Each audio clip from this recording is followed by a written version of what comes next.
దీక్షా సువర్ణలక్ష్మి వ్రత దీక్షా దానాత్ సౌభాగ్య దాంపత్య సుఖైక మహా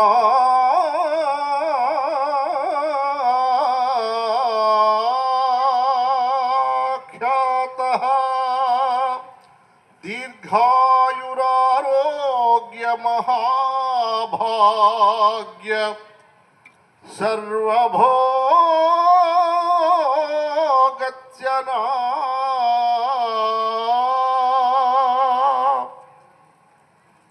ఆరోగ్య విషయములలో ఆర్థిక విషయములలో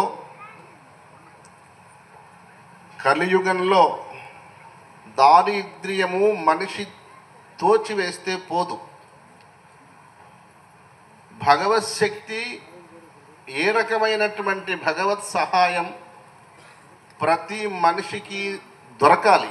దొరికినప్పుడే ఆ మనిషి అన్ని విధాల చక్కగా వర్ధిల్లడానికి కారకులవుతారు. భగవంతుడి అనుగ్రహం మనకి దక్కుతుంది. ఎన్నో జీవరాశులున్నాయి, వాళ్లకు దక్కదు. ఇప్పుడు ఈవేళ మీరు ఇక్కడికి వచ్చారు. అష్టసిద్ధులతో కలిసిన లక్ష్మీదేవిని వేణు దత్తాత్రేయ స్వామి వారు తపస్సు నుండి 76వ సంవత్సరంలో డిసెంబరు నెలలో మాలకొండ గుహలో దర్శనం జరిగింది. లక్ష్మీదేవి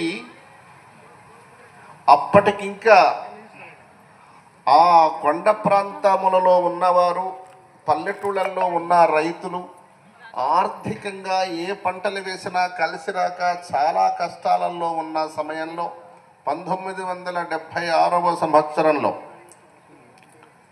దారిద్ర్యము ప్రపంచమంతా తాండవమాడుతూ ఉన్నది. దారిద్ర్యం అనేది కర్మ.